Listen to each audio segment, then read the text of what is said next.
Halo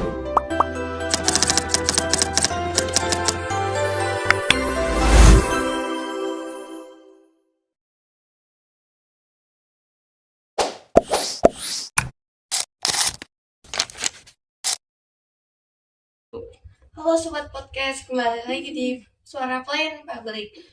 Di sini hari ini kita akan bahas tentang yang ngebut-ngebut, apalagi kalau bukan ngos. Kereta cepat Jakarta-Bandung, simbol upgrade dari pelayan publik dan menjadi salah satu sumber kontroversi.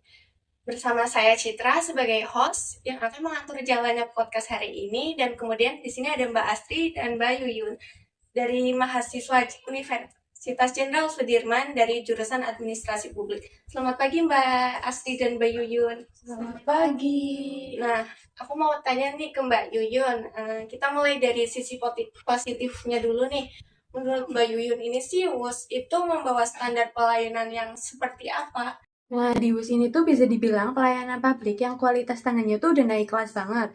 Keunggulannya pada di kenyamanan dan juga teknologi digitalnya. Kayak sistem tiket online-nya tuh yang praktis tanpa harus datang langsung dan mengantri panjang. Selain itu, stasiunnya juga modern dan juga ramah untuk disabilitas. Terus juga fasilitas di dalamnya itu sangat memadai bagi penumpang. Nah, WUS ini tuh jadi bukti bahwa pelayanan publik bisa efisien dan juga berstandar dunia. Apalagi ini kereta cepat itu pertama di Asia Tenggara. Selain kenyamanan nih, apa dampak WUS terhadap mobilitas dan ekonomi daerah? Nah, ngomongin soal itu, dampaknya tuh besar banget. Kayak waktu tempuh Jakarta ke Bandung itu jadi jauh lebih singkat dan juga mobilitas jadi lebih efisien dan membuka banyak peluang ekonomi baru di daerah yang dilewatin. Jadi itu WUS itu bukan cuma hanya sekedar soal kereta cepat aja, transportasi cepat aja, tapi juga mendorong pertumbuhan wilayah dan juga aktivitas ekonomi yang ada di sekitarnya.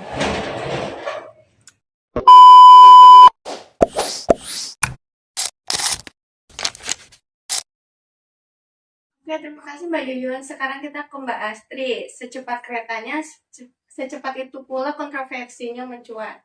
Dimulai dari utang dan pendanaan, bagaimana tanggapan Mbak Astri sendiri soal kebijakan kereta cepat ini? Memang setiap kebijakan yang dibuat oleh pemerintah itu menimbulkan pro dan kontra. Dan WUS ini menimbulkan kritik tajam, bahkan seorang tokoh sekelas Pak Purbaya menolak keras penggunaan APBN WUS untuk membayar utang. Kita flashback ke belakang.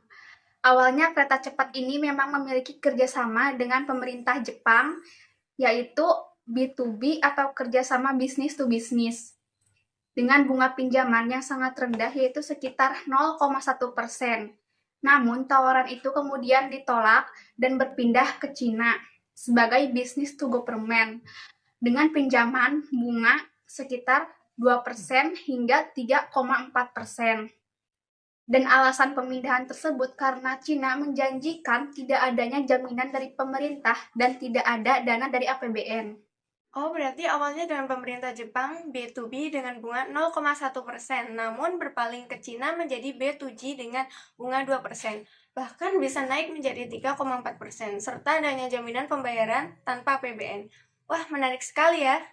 Dan saya izin jelasin ya Mbak Citra. Oke, silakan Mbak Yuyun. Ini beberapa mantan pejabat kayak Pak Jonan itu mantan dirut PT KAI sekaligus Menteri Perhubungan. Nah dia sempat ngasih kritik katanya proyek ini tuh terlalu mahal dan juga anggarannya itu meragukan kalau tanpa bantuan dari negara. Nah dari situ aja udah kelihatan bahwa proyek ini tuh dari awal emang udah banyak masalah. Terus ada juga dari Pak Agus Pambagio yang waktu itu sempat langsung nanya ke Presiden 7 soal ide proyek ini. Presiden bilang ini tuh dari ide saya sendiri. Wah, kaget. Kaget. Nah, Pak Agus ini sempat kaget dan ngingetin kalau biayanya itu besar banget dan negara bisa kesulitan untuk membayarnya. Ini tuh udah nunjukin kalau proyek kereta cepat belum sepenuhnya menerapkan prinsip good governance karena publik tidak tahu jelas prosesnya. Sekarang di tahun 2025 ini muncul lagi isu dugaan markup anggaran, di mana Pak Mahfud MD juga sempat menyoroti hal itu. Nah, apakah ini bakal menyorot citra Siwus sebagai pelayanan publik? Kita belum tahu pasti, tapi sekarang KPK lagi mengusut itu. Jadi kita pantau aja perkembangannya.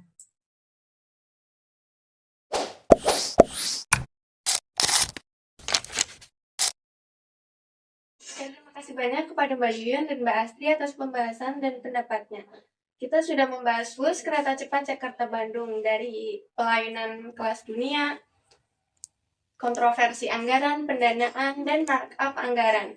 Pada Mbak Yuyun sendiri nih, sebagai penutup, apa harapan Anda ke depannya, terutama terkait dengan integritas dan tata kelola pemerintahan atau good governance?